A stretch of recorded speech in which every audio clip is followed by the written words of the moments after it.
Wala dalah. Ketemu menungsane. Ayo. Prabu Susarmo arep ngopo? Iki tandhingana kridane Nalendra Wirata Prabu Maswapati. Wala dalah. Ora bakal mati. Ak cites aja takon dosa kowe Prabu Maswapati. Ayo maju jang karep kalak tinggal loncat kowe Prabu Susarmo. Mudyar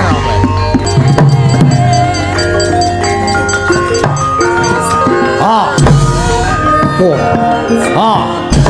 Mati. Ayo. Tibak legane atimu. Pos. Wah, keparet. Pecah siramu. Yo tibakno. Mati. Yo.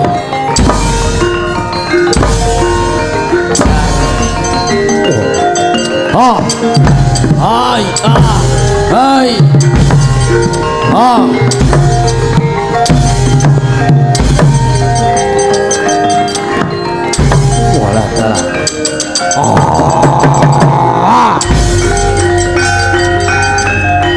Salah.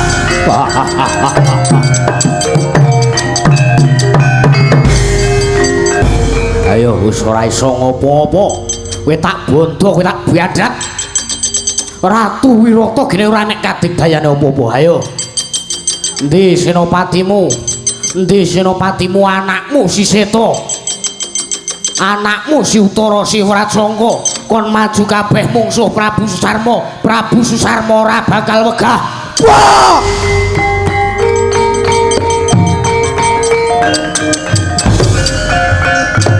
Jagat Dewa Bathara jagat pangestu ngoro bocah tumenggung kabeh.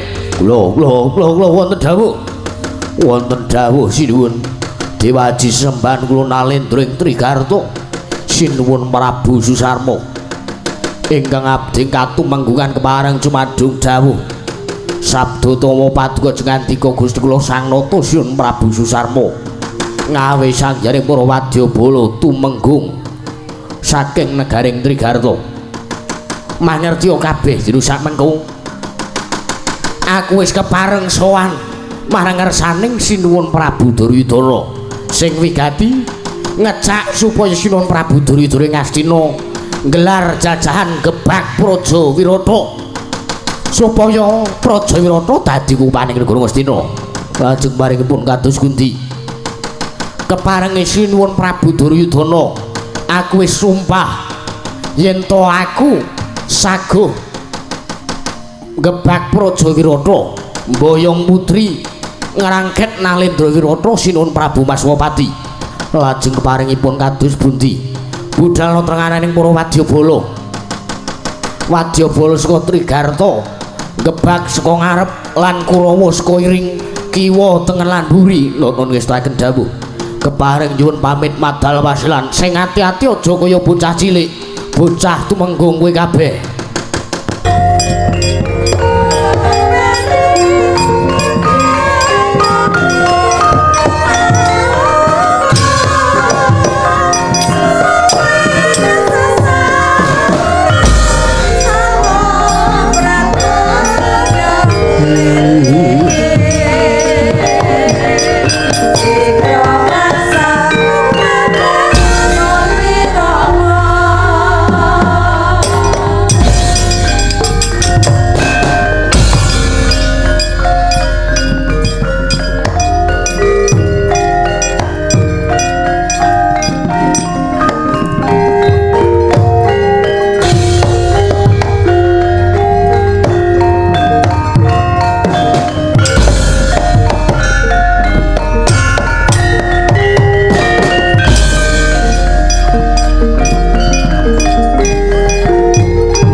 jagat dewa Bathara jagat pangestu karo wayah Bathara jagat ora mengkoto dhisik anakku Utara anakku Seta lan anakku Rajangga sawise sira anakku kabeh kulup ndak piji swanana ngarsaning panjenengan ingsun muga-muga wae tansah padha raharja sak sawanira Seta Utara lan Rajangga nunamit pasang klimantabe tinebihna ngila diri demawing tawang-tawang Rama Prabu kepareng paduka miji dhateng sowanipun ingkang putrapun Seta wonten ing Praja Wirata sakmangke wilujeng sowan kula tanpa alangan setunggal menapa kepareng kula ngaturaken sembah sumengkeming mangabekti kula kunjuk sandapada paduka Kanjeng Rama Prabu Maswapati Rama Prabu Durgandana ing Wirata Rama Prabu ya ingsun tampa pangestuning sun wae kudu sira tampani kula pun dinggo jimat paribeh dayana ing kasantosan prayoga anggonira lungguh ana ngarsaning sun kulup anakku Seta sampun boten kirang prayogi pisanipun ingkang putrapun Seta Rama Prabu apa dene anakku Utara padha raharja sak sowanmu wilujeng sawanipun ingkang putrapun Utara sakmangke Rama Prabu kula ngaturaken sembah sumungkeming pangabekti kula kunjuk sandapada paduka Kanjeng Rama Prabu Maswapati Rama Prabu Durgandana ing Wirata Rama Prabu iya ingsun tampa pangestuku wae tampanana kula punika jimat paribeh dayanana ing kasantosan apa dene sira Rajangga padha raharja sak sawanira ana ngarsaning sun kulup Rajangga nunamit pasang limantabe tinebihna nglodhuri demawing tawang-tawang Rama Prabu linepatna ing tolak manu wilujeng sawanipun ingkang abdi pun Rajangga wonten ing Praja Wirata sakmangke bekti kula kunjuk ya ingsun tampa pangestuku wae tampanana kula pun dinggo jimat paribeh dayanana ing kasantosan Rama Prabu Salindri sawise sira sowan ana ngarsaning sun padha slamet tekamu Salindri nunamit pasang klimantabe tinebihna ngiloduni dumawing tawang-tawang sinuwun Prabu Maswapati ing Wirata wilujeng sowanipun ingkang abdipun Salindri wonten ing Datulaya Praja ing Wirata menika mboten langkung ingkang abdi ngaturaken sembah sumungkeming pangabekti kula kunjuk ya tak tampa pangestuku wae tampanana Salindri kula pun dinggo jimat paribeh dayanana ing kasantosan iya mesti wae gawe kaget sowanmu kabeh tak caketake sowanmu kabeh tak awe supaya sowan ana ing Praja utawa ning Datulaya Pasewakan Negoring Wirata iki estunipun damel kaget sotanipun ingkang abdipun Salindri sinuwun wonten wikatos menapa dene paduka ngandika sinuwun Prabu Durgandana hanimbali dhateng ingkang abdi menawi paduka ngandika badhe paring pidana tudusan menapa ingkang badhe kula sandhang menawi kula nandhang kalepatan sinuwun lajeng menawi paduka badhe paring ganjaran dhateng ingkang abdipun Salindri lajeng lalabetan menapa ingkang sampun kula tindakaken tumrapipun negari Wirata miwah paduka Gusti kula Sang Nata sinuwun Prabu Maswapati sinuwun wiladala ora Salindri ora kang saka kuwi aku ngawe kowe nyaketake sowanmu sira ndak timbali ana ngarsaning panjenengan ingsun iki ora liya kejaba aku mung arep nanjake badhe nyuwun pirsa perkawis punapa aku bakal lanjutake babakan adhiku telu Senopati Negoring Wirata ya kuwi siji Dimas Rupa Kinca lan Dimas Kincaka Rupa lan Dimas Rajamala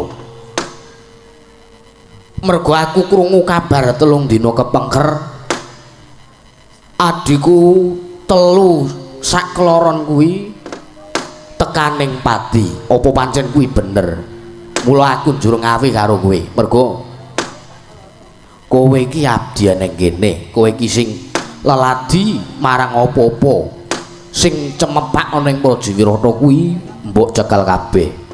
Salindri. Kepareng matur sinuwun inggih. Nalika semanten wanci tabuh gagap arahina kula dipun panggihi dening Raden Rupa Kenca kaliyan Raden Kencaka Rupa. Iya, banjur wosing rembag kula badhe dipun pundhut garwa. Nanging kula aloka menawi kula sampun gadah semah kula Gandharwa ingkang jaga ringin pojok beteng iring wetan negaring Wirata sak temah kurtaning asmara boten saged pinambengan temah Raden Rupa Kenca miwah Kencaka Rupa ngluruk ing pojok beteng iring wetan boten sumurup sangkan paraning bilahi sadra kekalih sampun dumugi ning tewas sinuwun. Jagat Dewa Bathara jagat pangestu wayah turu jagat bela dalan. Kabeh aturmu kuwi mbok gawe-gawe apa tenanan panjenengan ingsun ora mangerteni sing baku patine kadangku sak kloron merga saka kowe lan dina iki uga kowe tak patrapi Pidanapati Salindri. Oh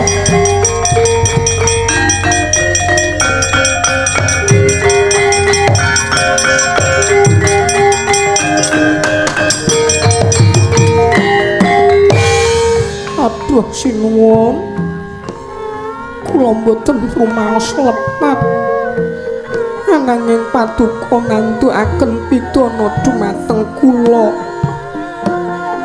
Ya pancen patine adhiku sak kloron iki disababake merga kowe.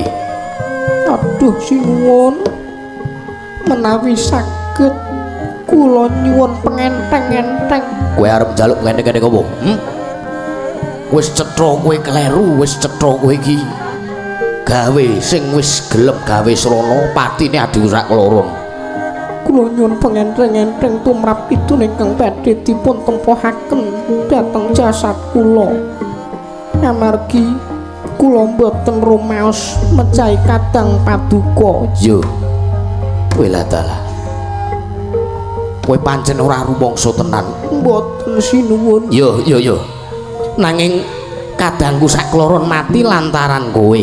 Lan aku dinakwa dening garwaku Yayi Rekatawati. Yen to aku ratu ingkang ora bisa jejeke adil, nadyan to yen katalitis jatine ingkang luput kadangku sak kloron. Ya wis. Tak wenehi pengenteng-enteng ora sida tak patrapi Pidanapati nanging kowe minggato saka kraton Wirata Salindri. Ngestakaken dawuh sinuwun nanging kula nyuwun ninah tigang dinten sak perlu badhe pamit kaliyan sesembahan kula ingkang garwa Dewi Rekatawati kang putra Dewi Utari lan mitra rawanging kraton Wirata sinuwun. Yo tak lilani kowe tak wenehi yenah 3 dina. Wis gal mikat ngreget-ngregeti raimu ning Praja Wirata. Oh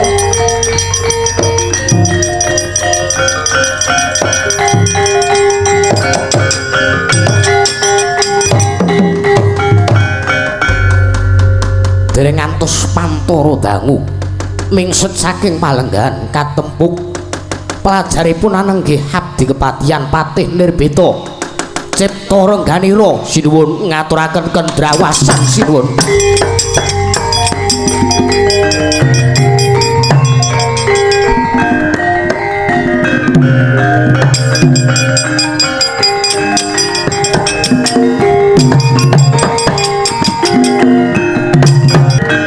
Katriga mulung mangrombak ing wadya Nalendra marwa sing sang katriga mulung Purda krare kagiri-giri ronanggana gawe gelar jagat Dewa Bathara Patih Nirbeta tanpa katimbal ngadhep ana ngarsaning ingsun ngaturaken kendrawasan sinuwun bilih kawontenan negaring Wirata gegirisi awit dinten menika Wadyabala Trigarta manunggal kaliyan negari Ngastina gempur negaring Wirata ngajeng wingking kiwa tengen iblis lanat Kurawa lan Trigarta jagat dewa Bathara Seta wonten dawuh Rama tatanan barisaning para Wadyabala Trigarta lan Ngastina dipethuke barisan Wadyabala saka negara Wirata saka negara Wirata ditata supaya methuke Wadyabala Trigarta lan Ngastina ngestakaken dawuh kepareng nyuwun pamit madal pasilan utara wonten maring dawuh singitna adimu Tari supaya slamet saka bebaya aku ngerti yen iki pokal gawene Prabu Susarma ingkang kawuri kagol merga ditampik adimu Tari banjur gawe rekodaya ndombani Ratu Ngastina supaya nggepuk Wirata. Oh inggih ngestakaken dawuh ana kledhange Prabu Sarma ora sah melu-melu tak babate ndase keparat.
Panikpati pinedang likan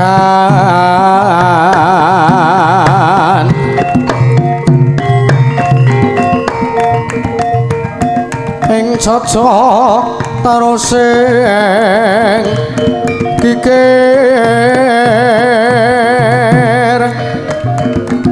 akari raga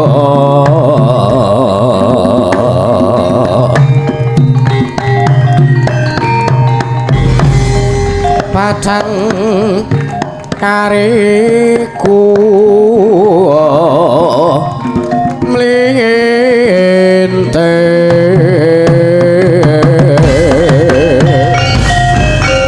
ngablah bergagah kaya ndo mentak kaya gendewa sapa iki satriya pawongan yen tak sawang kowe satru saka negara Wirata ya apa ya Iladalah jagat dewa Bathara ditepungake yen to kowe durung kenal karo aku lek nomripatmu gajane gobokmu aku Raden Seta atmajane Rama Prabu Maswapati ing Wirata iladalah ayo endi sinuwun Prabu Maswapati wenehno aku bakal tak kunjara negara Wirata bakal tak gelar jajahane bakal tak lar jajane dadi wewengkon negara Ngastina. Kowe sapa kok ngeret-eret Wadyabala rantak-rantak sajak kowe tak sawang Wadyabala saka Trigarta. Tepungake wae yen kowe durung tepung karo aku. Kaseting sinuwun Prabu Susarma, aku aku Tumenggung Prawara Kendra. Tumenggung Prawara Kendra kowe. Iya. Kowe lah dalah. Ora bali aja takon dosa buaban ndasmu maju jangkah ora bakal tinggal loncat kowe Raden Seta.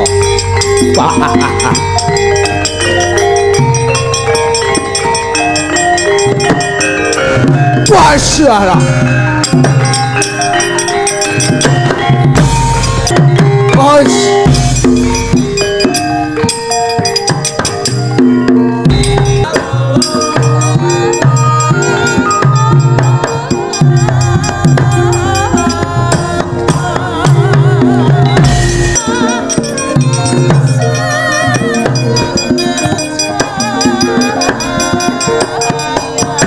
Wah, ladalah. Ayo,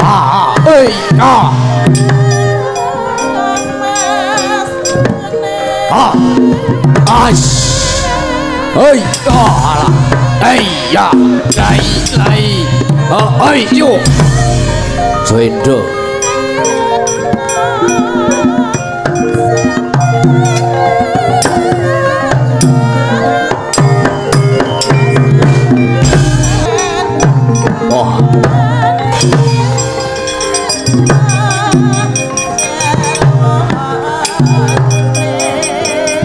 Dadamu tibano jar os jar yo hei os hei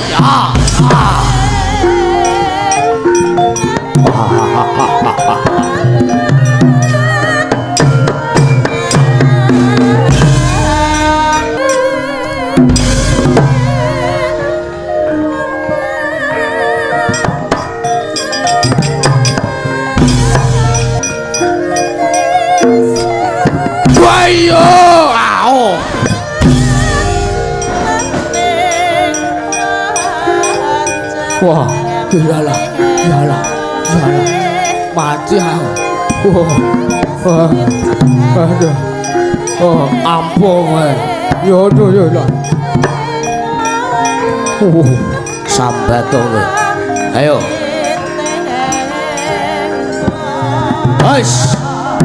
Awas sikap sekompuri kayak, iya.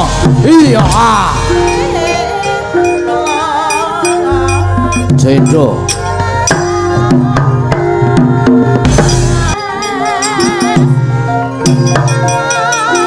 Oh, tiara.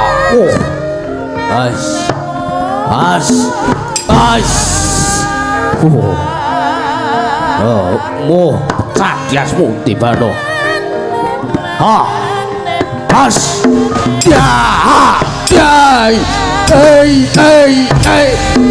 Aduh yalah. Ayo sandak sirahmu. Waduh alah. Yalah. Waduh yalah. Wah.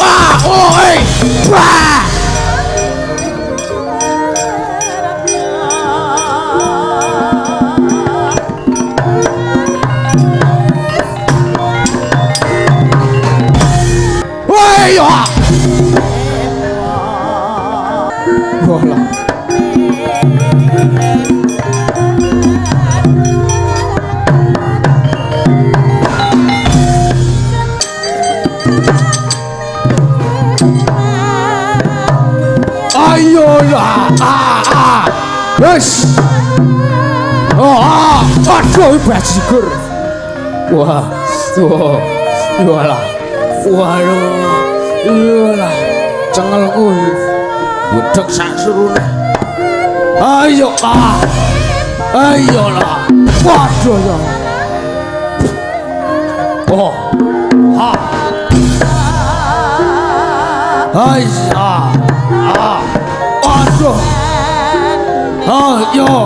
Waduh ya lah. Aduh ya. Ini sapek saiki saku. Sambat tuh. Ora bakal menang musuh Raden Seta. Wis. sikap sikap wah wis ayolah ayo ayolah ayolah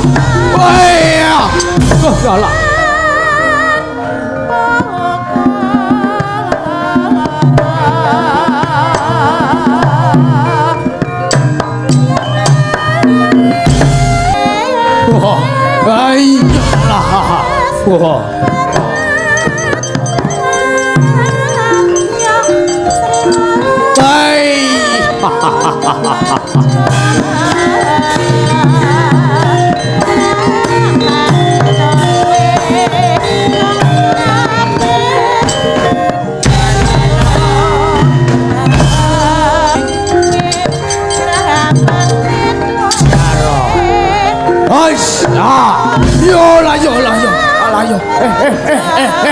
bos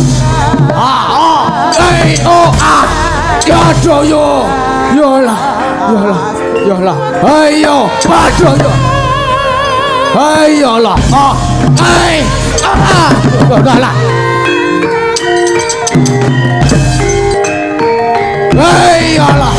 yolah ayolah aduh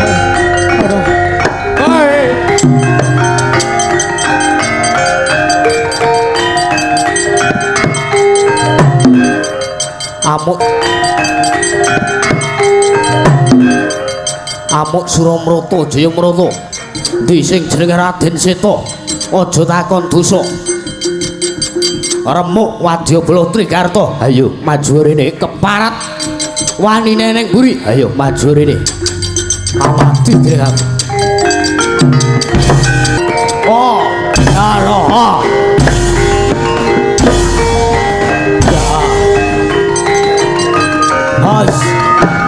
aduh yolah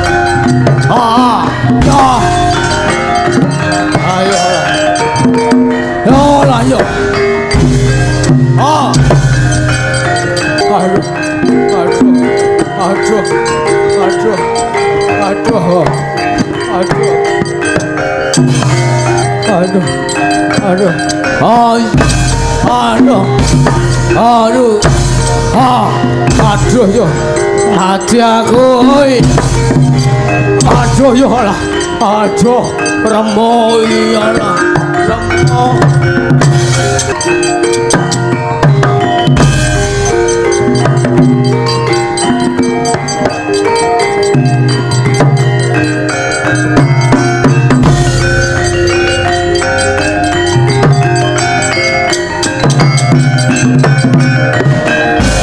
pejah kula sinuwun keparat tumenggung Prawara Kendra kalah kawon mungsuhmu sapa kula pinanggih kaliyan Raden Seta putra ing Wirata keparat Mandura Prabu Maswa tandhangane dhewe keparat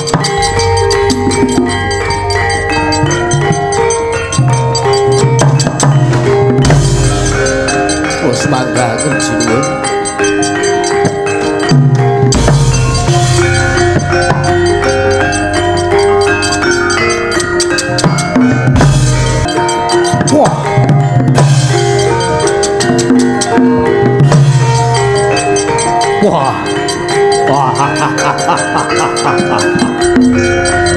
hai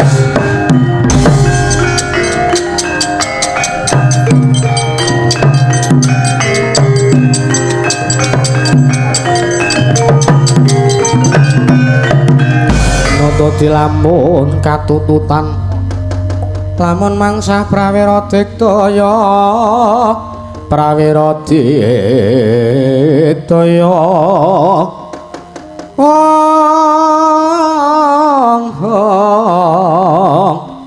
Ronanggono magawe gelar ira wang-wang wala dalah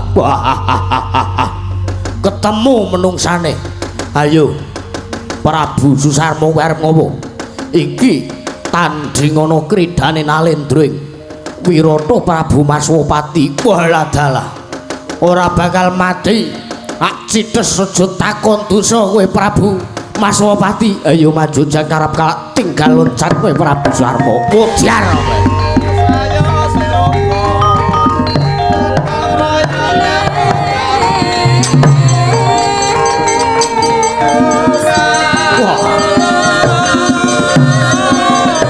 Hey!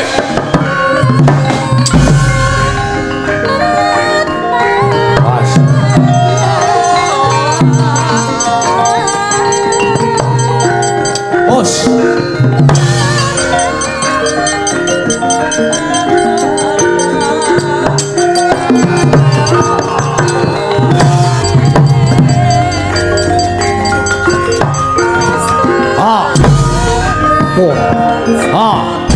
Mati. Ayo. Tibak lolegane atimu. Pos. Wah, keparet. Pecah siramu. Yo, tibakno. Mati. Yo.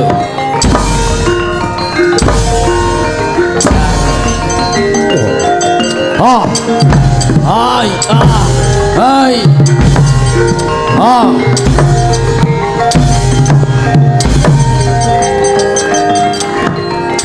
Walah dalah.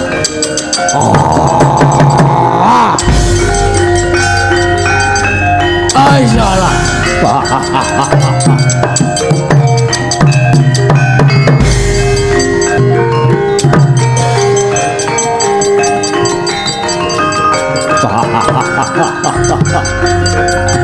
Hai, hai.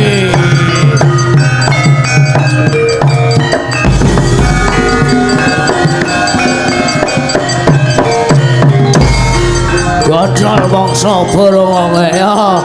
Ayo.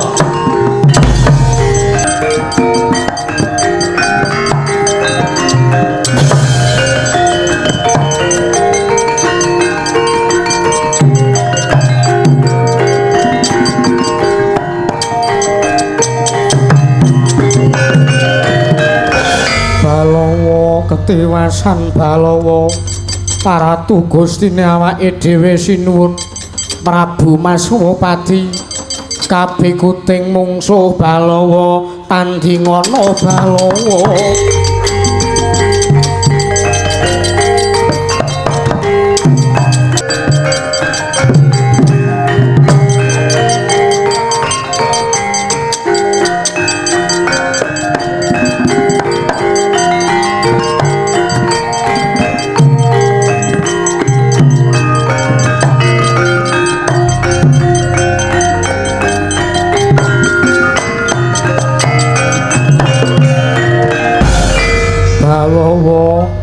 ketiwasan Balawa kanggo kakang napa mlayu saka kono tak sawang Balawa piye sinuwun Prabu ing Wirata sinuwun Prabu Maswapati kapikuting mungsuh dilarak-larak dibandat dening Nalendra Tigarta Prabu Susarma njur karepmu kuwi Balawa piye kowe kuwi ngerti ning edhok-edhok ora ngerti krungu nanging api-api ora krungu sejatine siadi nyumurupi yen to Gustine awake dhewe dipikut dening mungsuh mula aku lan siadi kudune mbebelo marang kahanane Ratu Wirata gah wegah sababe aku kuwi dudu prajurit kowe ngerti dhewe saben dina gaweanku mung ning pejagalan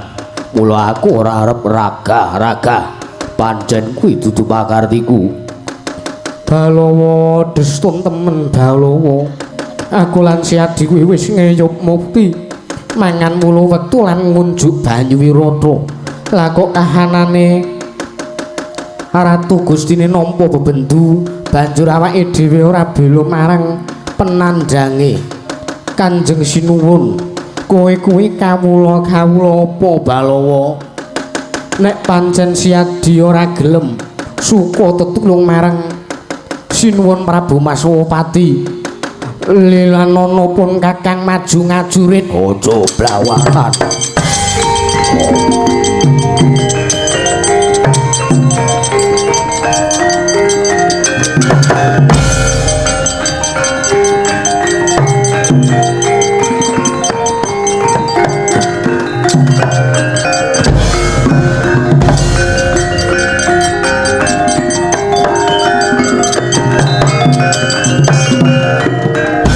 ngringut sang Jagala Bilawa sigra matek dayaning karosan jejak Bantala kaping 3 mesat nempuh Ratu Trigarta gladrahan depani Bantala.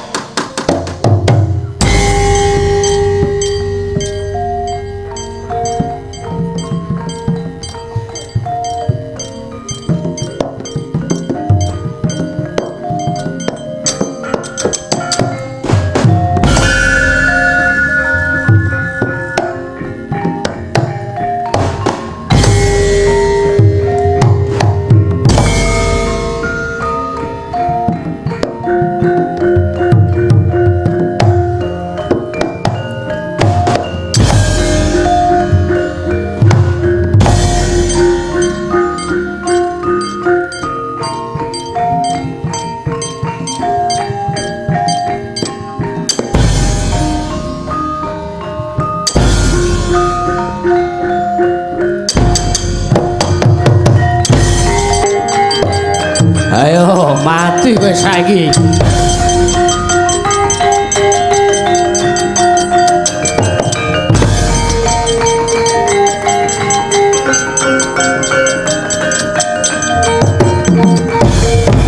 Ayo wis ora iso ngopo-opo. Kowe tak bondo, kowe tak biadat. Ratu Wirata gene ora nek kadigdayane apa-apa. Ayo. Endi senopatimu? Endi senopatimu anakmu si Seta? Anakmu si Utara si Wracangga kon maju kabeh mungsuh Prabu Susarma. Prabu Susarma ora bakal wegah. Wah!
Langening kalanggiwan aglar pandan moncar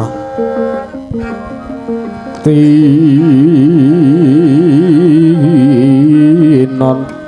lir kekonang surung sorote tan padang om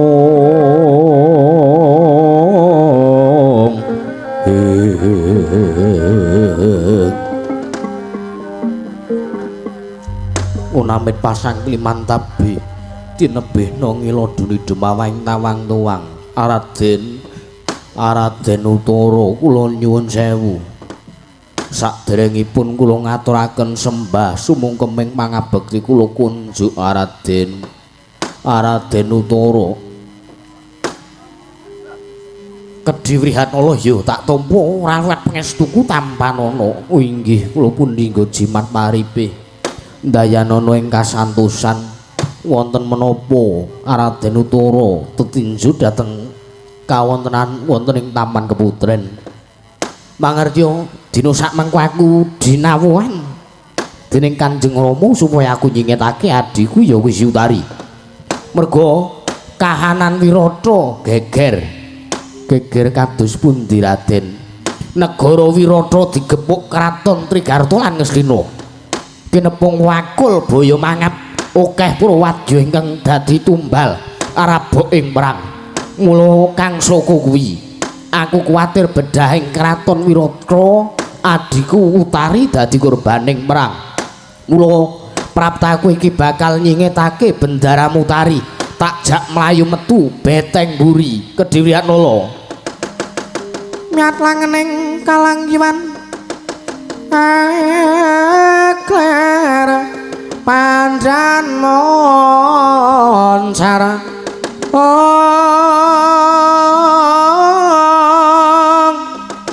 tinon leraka konang surem sorotetan padang kasor lan pajaring purnameng gegono dasaring mangsa katiga mleguduk monyor-monyor.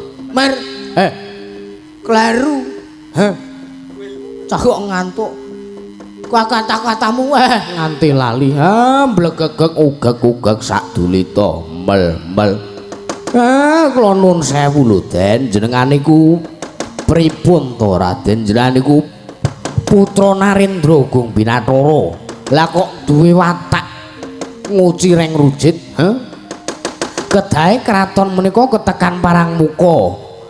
Ndadaki kanthi tata sing ludira kang pungkasan. Lah kok malah mlayu sesingitan Tengku Putren, sak menika dipun cawisaken kemawon. Kereta perang dipun pedhokaken mungsuh sing datengi. Kakang Semar, wonten dawuh. Sawangen kae, gendera umbul-umbul kae, gendera gambar ndas gajah. Kae genderane Prabu Duryudana. Nggih, kula nggih ngertos. Terus gendera gambar srengenge kae genderane Ratu Ngawangga. Nggih, terus nika enten gendera gambar Joker. Nika genderane Patih Sengguni. Nento kanane kaya mangkono apa ya kuwawa aku nandhingi kridane Senopati Ngastina. Raden, piye? Paduka ampun kuwatir. Monggo dipun papakaken kridaning mangsah. Kula sagah nempuh ing pabaratan. Aja blawanan kowe Kedhirihan Nala. Kowe ki mung wong wandu, gaweanmu mung leladi marang Bendara Putri. Lah kok sumbarmu kowe Senopati? Sakmenika ampun mawas kula lan pedamelan kula. Monggo sareng-sareng dipun tempuh barisaning mangsah. Kowe lah dalah. Apa pancen bener lahir batin sediaturmu? Oh inggih. Raden nyawisaken kreta kencana kula ingkang sagah angusiri paduka Raden. Ngerti apa kowe babagan pangulih kreta? Ngerti apa kowe blawanan ucapmu? Kowe reka-reka arep ngusiri Raden Utara, putra Nalendra ing Wirata. Awon tanpa rupi, kula menika rumiyin abdi kinasih Raden Janaka. Kula asring ngusiri dhateng Raden Janaka nempuh perang tanding. Yo, cekel ucapmu. Ayo nyaket kreta pusaka Wirata Kyai Garuda Yaksa nganti meleset kendalining rata tugel gulumu. Ampun kuwatir, monggo kula dherekaken. Ayo tak dherake kowe dadi kusire Kedhirihan Nala. Ngestaken jawuh Raden. Mulatara sang Arjuna semaya kang kamanungsan. Namo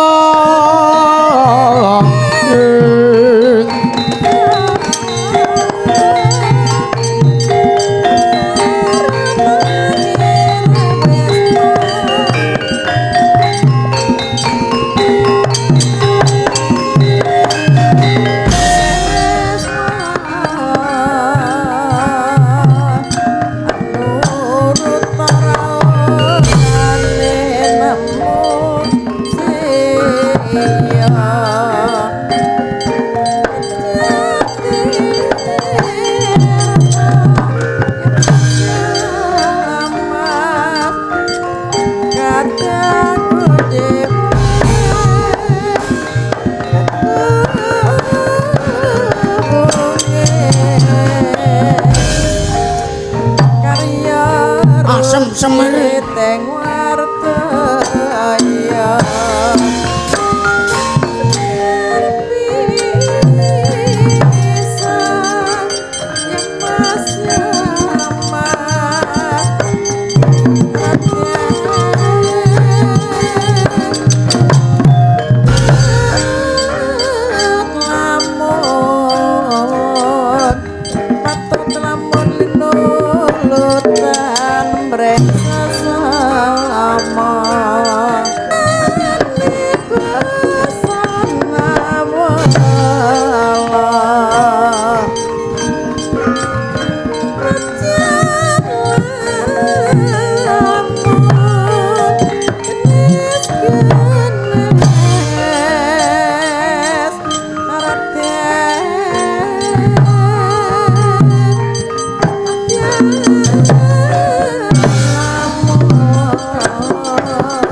gonjing langit kelap-kelap katon lir genjang alis risang maweh gandrung sabaran kadulu wukir moyat mayek saking tias balewur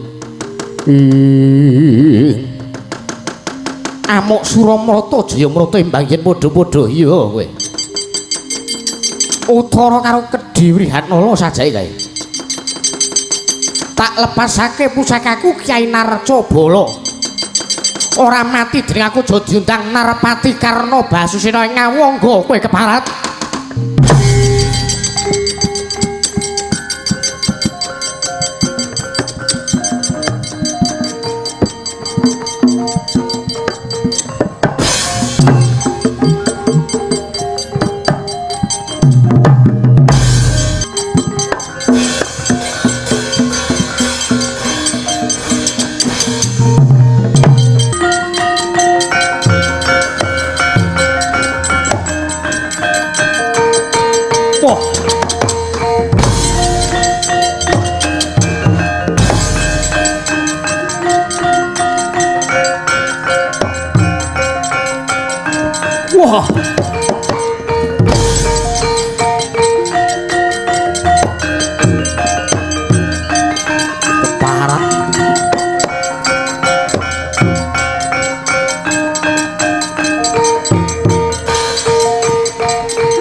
kowe panos main jajalan aku ki anak ratu kok kowe wani jambak aku sak gelemu dhewe paduka menika satriya kenging menapa ngertos sudan jemparing kok malah kepelajar welah dalah aku wedi ngerti udan jemparing kang nempuh kiwa tengening kreta tak mesthekake yen aku ora mlayu mesti wae aku temekaning pati sak menika ngaten kemawon ngene wae piye gantos kelenggan kula ingkang madeg senopati paduka ingkang minangka kusir weladala aja edan kowe aku ki pangeran pati kok malah pokon dadi kusir paduka Raden kantun milih wirata bedah punapa mangsah mundur ya wis aku manut kowe aku tak dadi kusirmu monggo Raden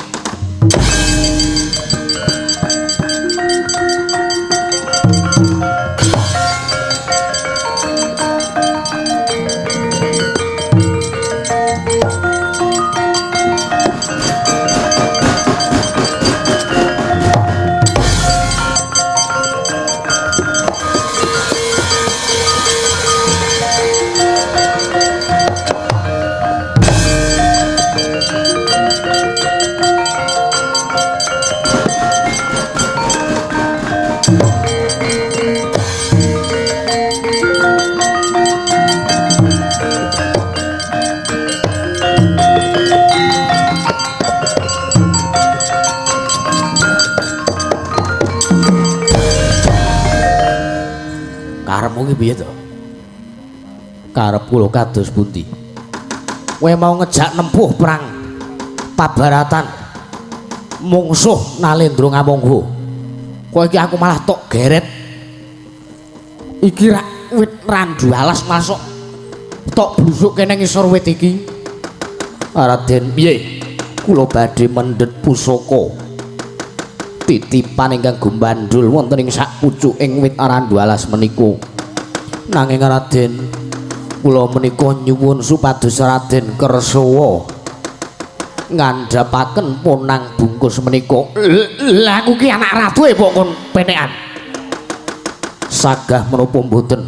Menawi mboten siyos anggenipun nempuh perang tanding ya wis tak cibuke Wiratnata.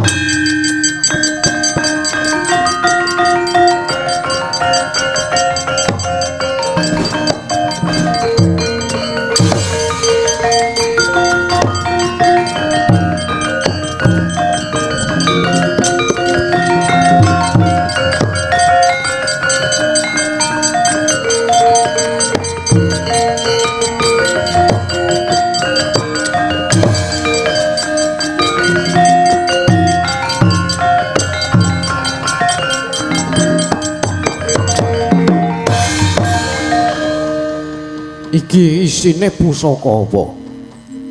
Sakmangke kemawon Raden utara kula aturi mirsani piyambak. Ora engko si aku kandhanono. Iki pusaka apa? Mboten sah. Kakyan bener tanpa guna Raden.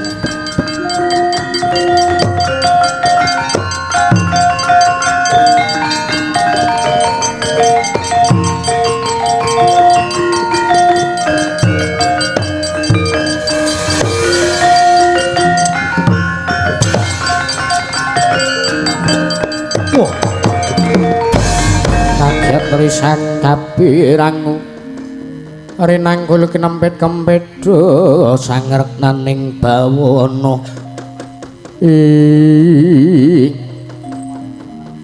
Sik, kok aku ora pangling karo pusaka iki?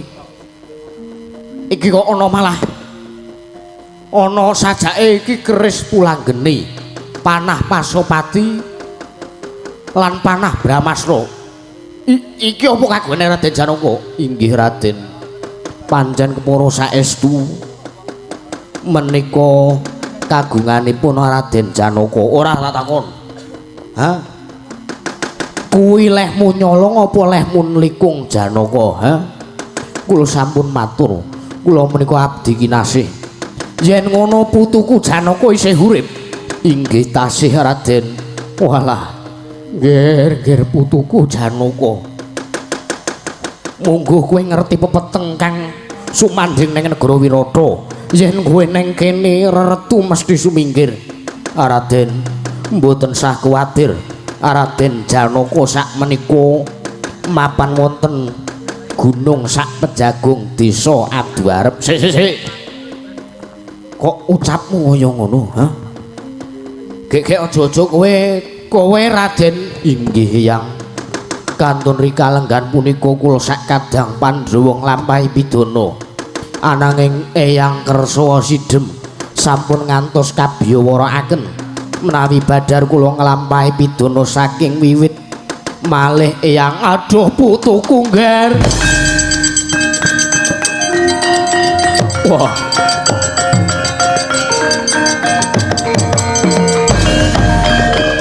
Yo aku wis tanggap. Aku wis tanggap kabeh aturmu. Ayo digelak dipapakake kridaning mungsuh. Monggo kula dherekaken Eyang.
Olah dalah.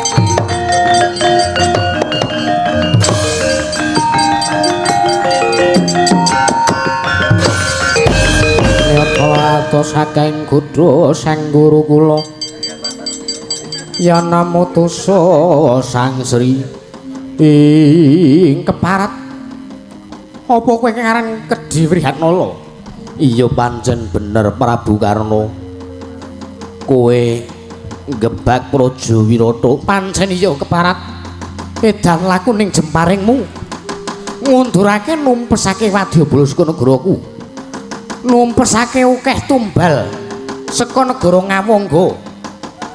Mati mergo saka dayaning pusakamu. Ayo. Mula kang saka kuwi kowe gelem tak elekke apa ora? Mumpung aku isih gelem ngelekake karo kowe. Nek kowe ora gelem eling Purwadasena aja takon dosa. Aja takon dosa genderamu tak lunungi kabeh. Wadyabalamu tak pateni kabeh dadi tumbal negara Wirata. Wedan mati aku.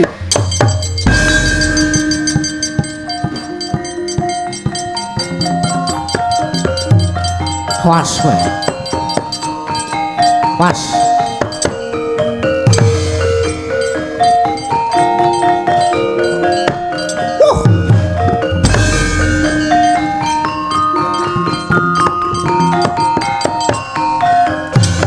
Olah dalah. Ai. Oh. Oh. Ah. Oh. Kus. Ah.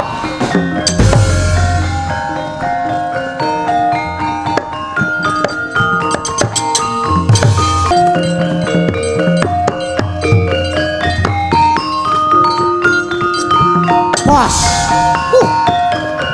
Mati kowe.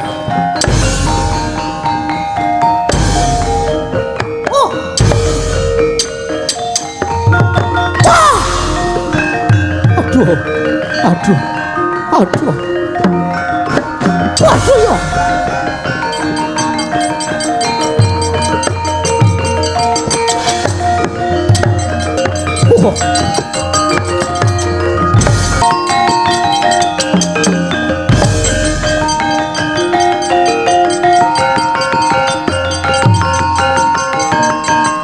Ayo maju kabeh kowe.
Nalendra mbek marama sing sang Katri Gumulung. Katri Gumulung mangrompak ing Waradya Karadakura. Sinuwun Nun Amit pasang Kilimantabe estunipun sakmangke kula nyaket marang ngarsa jengandika paduka amargi saking tinimbalan paduka kanggo wonten maring adhawuh. Kowe ngerti apa ora? Kados pundi? Kurawa isa mundur kuwi merga utara sing dipandhegani karo Prabu Karna lan sing iso mateni Prabu Susarma kuwi ora liya kejaba ya ming anakku ya kuwi Siseta. Mula aku bakal paring bebono, bakal paring ganjaran karo anakku Seta lan Utara. Mangke rumiyin sinuwun estunipun ingkang saged ngluwari panjenengan saking bandanipun Prabu Susarma menika inggih menika abdi paduka ing pejagalan pun Jagalabiwala. Lajeng ingkang saged ngunduraken Wadyabala Kurawa lan Nyawangga menika abdi paduka pun Wrihatmala. Ora sablawan ucapmu. Aja wani-wani kuwi gawe-gawe ngucap sing kaya mangkono. Heh. Seka ngarep ucapmu banget anggonmu nyenyamah ngasorake Putra Wirana. Derajatmu ki ming batur, ora duwe rasa pamatur nuwun. Wis dikeki kamukten ning Wirata kok malah ngalor ngidul ucapmu, sabet paedon dadi apa we?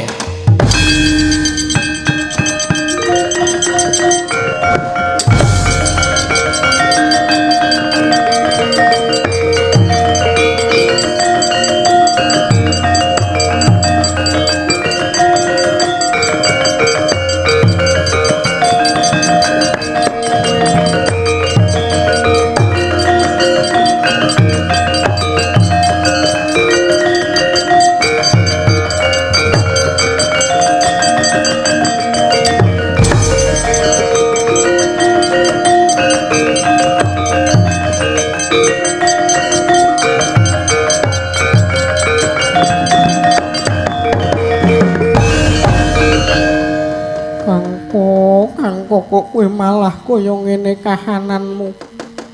Kok malah kowe dadi kaya mangkene. Ora sah dirungkepi Salindri. Kaya ngono kuwi entuk-entukane wong sing ora iso niteni kabecikan. Kangko dosa apa sing pok gawe nganti kowe nandhang pidana kang kaya mangkene? Kanggo kakangku. Oh.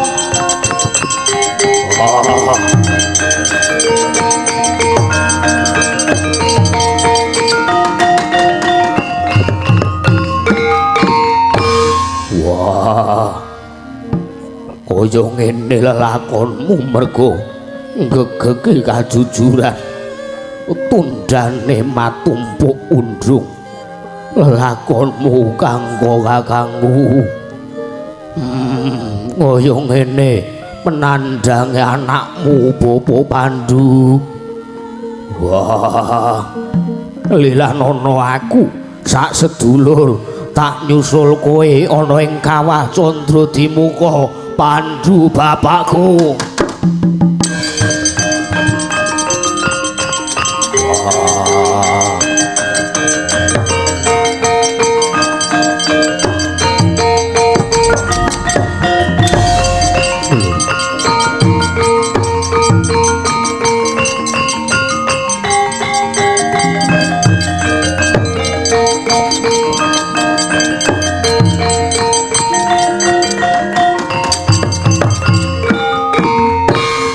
Gegrek kaya Tugu Sinakarta Sang Prabu Maswapati sareng midhanget pasambating Sang Balawa temah kawedaring ladi.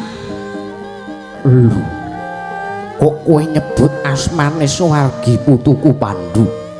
Wira dalah yen ngono kowe putuku Barata Pandhawa. Deston temen uripku pecak penyawange Ratu Wirata. Mandheka ngger, Pandhawa mandheka. Oh.